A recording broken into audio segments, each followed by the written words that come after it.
Welcome to Compact Disasters from CompactHistories.com, where we look at catastrophes, accidents, and natural disasters in short, bite-sized episodes. This is episode 89, The King's Crossfire.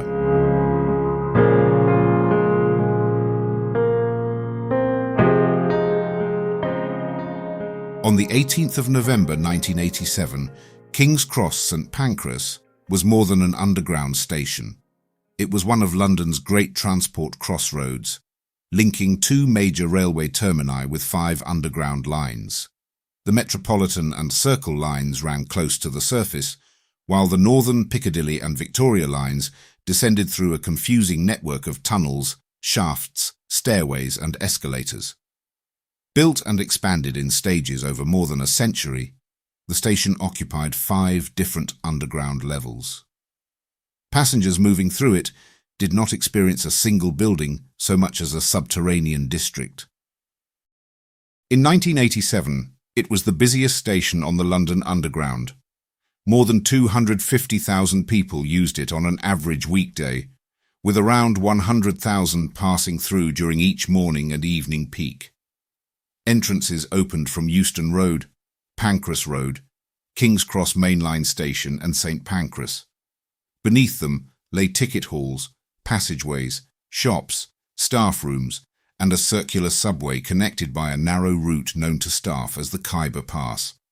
Even experienced employees could be separated from one another by distance, walls and levels. The deep Piccadilly line platforms were reached by 3 escalators numbered 4, 5 and 6.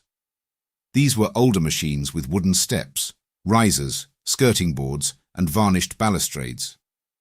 Beneath the visible staircase ran chains, wheels and tracks coated with lubricant. Dust, fluff, discarded paper and other debris could collect in spaces that were difficult to inspect and clean.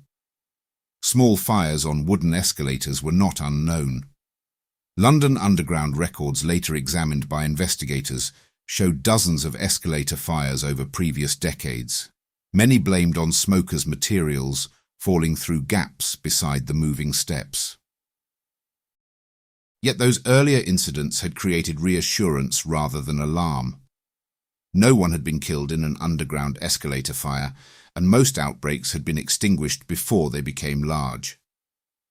Among some staff, fires were treated almost as an occupational nuisance, often described as smouldering rather than as emergencies. The organisation relied heavily on passengers and employees noticing smoke early, then assumed there would be time to deal with it. Modernisation work was also underway, leaving a temporary operations room and wooden hoarding in the ticket hall. The disruption complicated sight lines, access to equipment, and the normal placement of supervisory staff. That confidence concealed several weaknesses.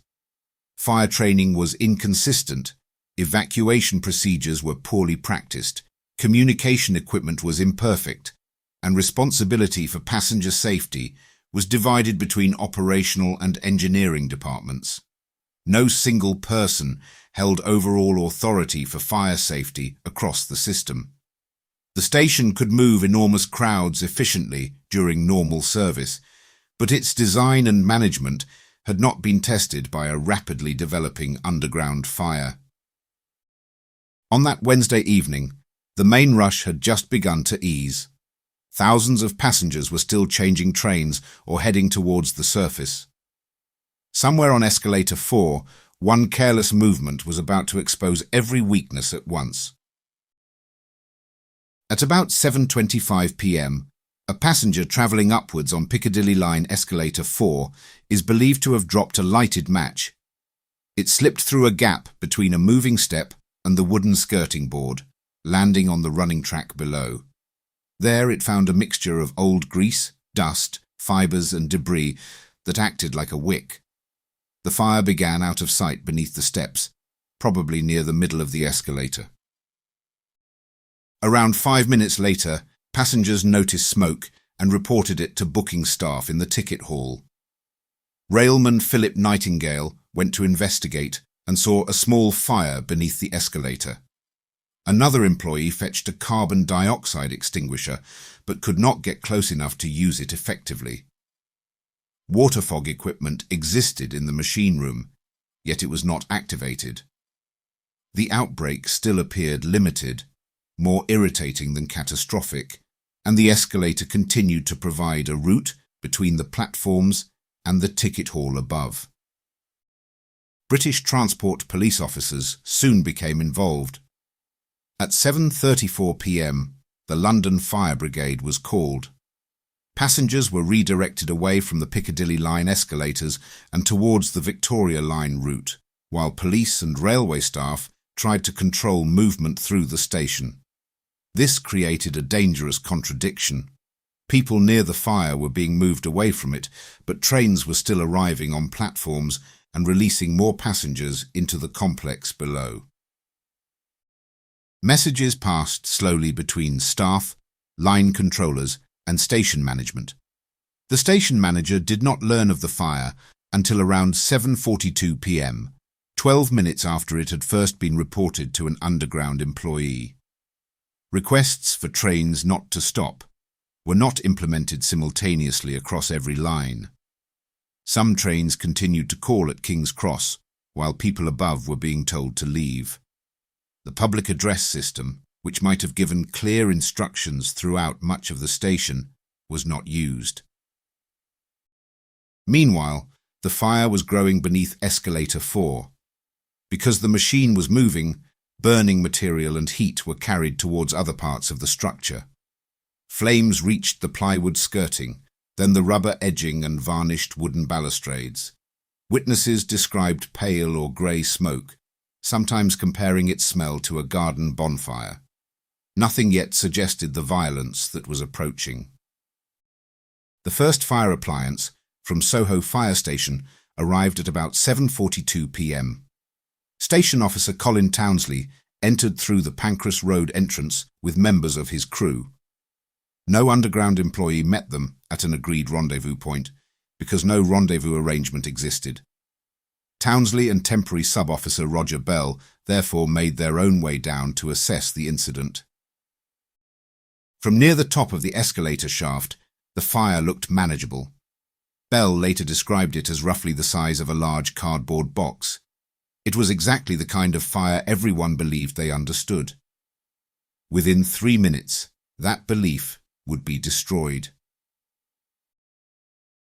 Colin Townsley and Roger Bell descended part of the way beside escalator 4 to obtain a view. Flames were rising from the wooden structure, but the incident appeared to be a conventional escalator fire. Townsley returned towards the ticket hall and ordered firefighters wearing breathing apparatus to bring a water jet. Bell continued downwards to prevent passengers from coming up into danger. The fire, however, was no longer behaving conventionally. Heat from the hidden burning beneath the steps had been warming the wooden balustrades and decking for several minutes. Once those materials ignited, flames filled the narrow channel formed by the escalator's two sides. Instead of rising vertically towards the roof of the shaft, the hot gases and flames were pressed against the slope and accelerated rapidly upwards. Investigators later called this phenomenon the trench effect. The inclined escalator acted like a channel that trapped and directed the fire. As the flames travelled uphill, they drew in more air, preheated unburnt timber ahead of them, and increased the rate of combustion. Part of the hot flow rose towards the ceiling, while another part remained low in the escalator trench and surged directly towards the ticket hall. It was a mechanism that neither underground staff nor the first firefighters could have anticipated. Conditions changed with terrifying speed between 7:43 and 7:45 p.m. Firefighters arriving in the ticket hall saw flames several feet high across the steps and above the handrails. Smoke darkened as materials and layers of paint became involved. People were trying to leave through passageways, while police officers and railway staff shouted directions in a space becoming hotter and harder to see through. At approximately 7:45 p.m, witnesses heard a deep whooshing sound. A jet of flame shot from the top of escalator 4, struck the ceiling and spread across the ticket hall. The sudden eruption was described as a flashover, although its unusual development was closely connected to the trench effect inside the inclined shaft.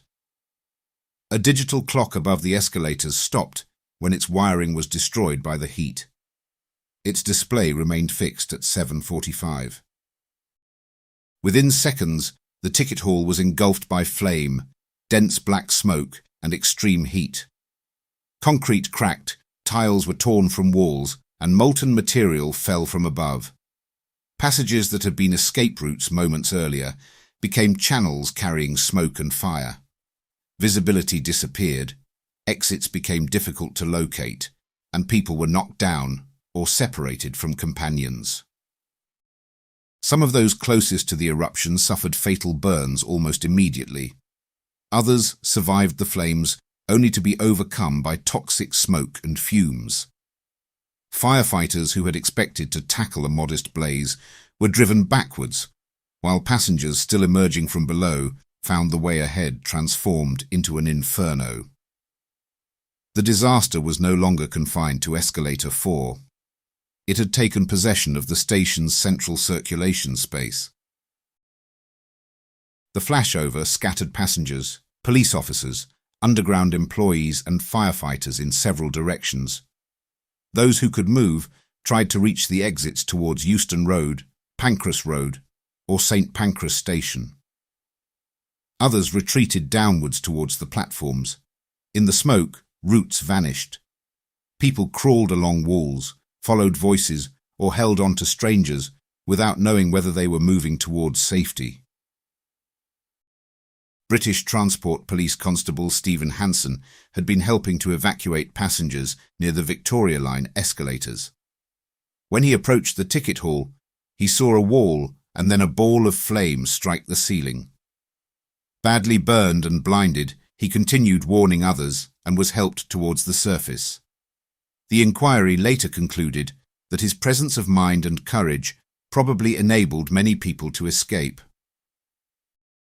Roger Bell, who was lower in the Piccadilly Line escalator shaft, survived and helped direct passengers away from the fire. On the surface and in adjoining passages, firefighters attempted to re-enter. The temperature was so fierce that fire hose crews sprayed water over colleagues' backs to make brief advances possible.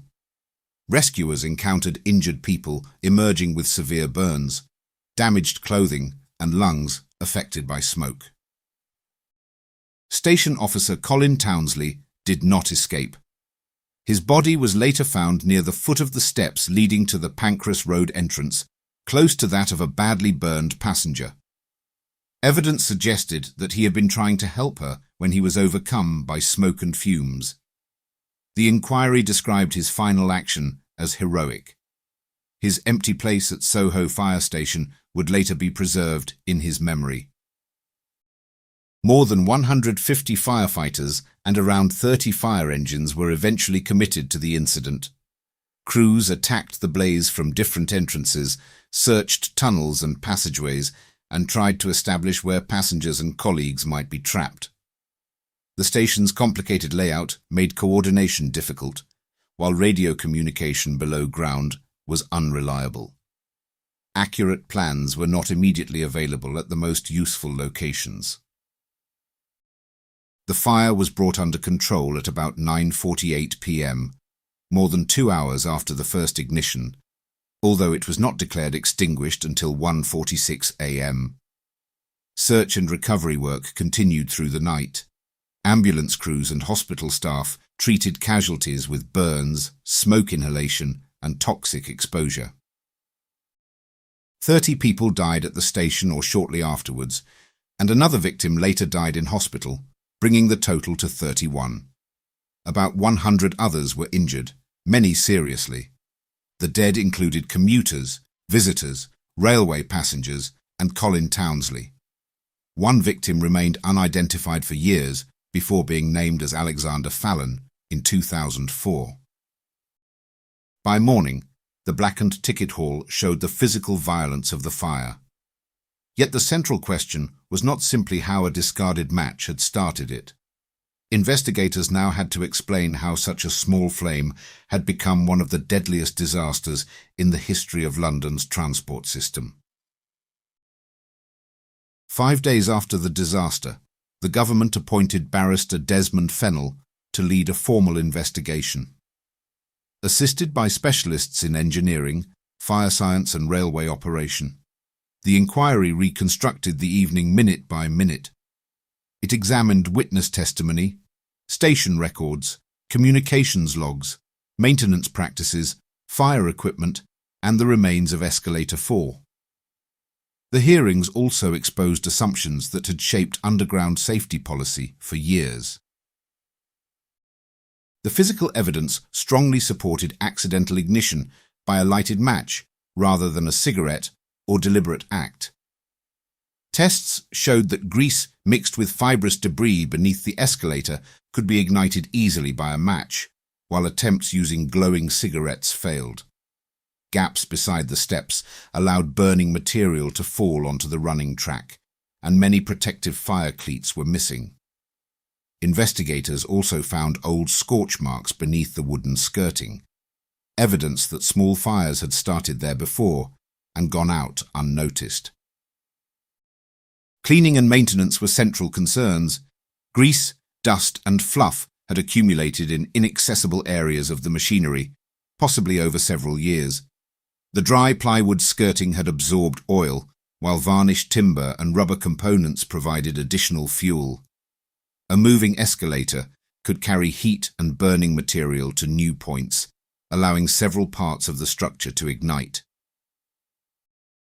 Explaining the final eruption required extensive scientific work. Computer simulations suggested that an intense flow of hot gases had travelled uphill within the sloping channel. Scale model tests, including a 1/3 size escalator shaft built by the Health and Safety Executive, reproduced flames lying along the incline before bursting into the ticket hall. The experiments confirmed the trench effect, a fire behaviour not previously recognised even by specialists. The inquiry also found that the disaster could not be blamed on physics alone. London Underground had experienced numerous escalator fires, most linked to smokers' materials, but had failed to treat the pattern as evidence of a potentially catastrophic hazard. Because earlier incidents had caused no deaths, managers believed that fires would remain controllable and that passengers could always be evacuated in time. Fennell described this as a serious blind spot. At King's Cross, staff had not been adequately trained or practiced in evacuation. The station manager was informed late, the public address system was never used, and requests to stop trains were delayed or inconsistently applied. The temporary operations room was not functioning as a command centre, some communication equipment was defective, and liaison between underground staff and the emergency services was poor. Firefighters arrived without a proper briefing or an agreed meeting point. Fennell's report, published in November 1988, did not portray the tragedy as one freak accident. It described a chain of foreseeable hazards, neglected warnings, divided responsibilities, and weak emergency preparation. The match was the ignition source, and the trench effect explained the speed of the flames. The scale of the loss, however, reflected a safety system that had never seriously imagined the worst. The Fennell investigation ended with 157 recommendations, ranging from escalator maintenance to the management structure of London Underground. Its most visible consequence was the removal of wooden escalators. A programme already under consideration was accelerated, replacing timber machinery with metal designs and reducing the amount of combustible material beneath passengers' feet. Cleaning regimes were strengthened, difficult areas were inspected more carefully, and accumulated grease and debris could no longer be dismissed as routine grime. Smoking restrictions were enforced across underground stations, not merely on trains. The danger was no longer viewed simply as smoke annoying other passengers. A single match dropped into machinery had demonstrated that smoking materials could threaten an entire station. Staff were expected to challenge breaches, and warning signs became a part of the network. The report demanded a broader transformation in emergency planning. Station employees received improved fire and evacuation training, with clearer responsibilities and regular drills. Public address equipment was extended and upgraded so that warnings could reach more of the station. Communication between line controllers, station staff, police and firefighters was reviewed, while radio systems for crews working below ground were improved. Station plans were to be kept where the fire brigade could obtain them quickly, and rendezvous arrangements were formalized. The inquiry also challenged the way safety was managed. Responsibility could not remain scattered between departments, with each assuming another controlled the risk. London Underground introduced a more systematic safety program designed to identify hazards before they caused deaths. Fire prevention, passenger evacuation, and the behaviour of smoke became management concerns rather than secondary technical matters. The disaster influenced regulations beyond King's Cross. Underground stations were brought within a clearer fire safety regime, and the emergency services reconsidered protective clothing, breathing apparatus, communications and tactics for deep-level incidents. The lessons were studied internationally because the trench effect could occur in other inclined, enclosed structures. A phenomenon discovered through tragedy became part of modern fire science. King's Cross St Pancras was rebuilt and expanded and bears little resemblance to the complex of 1987. Yet memorials within the station preserve the names of those who died. Colin Townsley remains honoured by the London Fire Brigade, while the actions of police officers, railway staff, passengers, medical workers and firefighters are remembered alongside the failures that placed them in danger. The fire's lasting importance lies in the difference between an accident and a disaster. The dropped match was accidental. The grease beneath the escalator, the combustible materials, the history of previous fires, the inadequate training and the broken chain of communication were not acts of fate.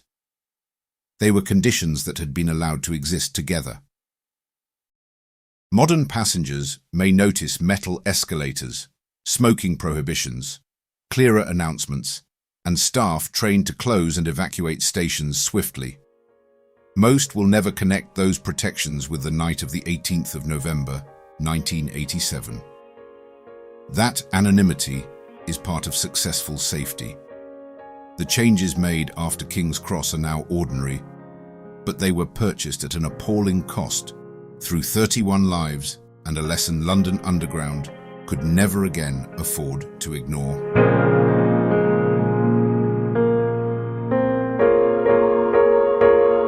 That brings us to the end of this episode of Compact Disasters, part of the Compact Histories Network. If you enjoyed it, please follow or subscribe wherever you're listening so you don't miss any future episodes.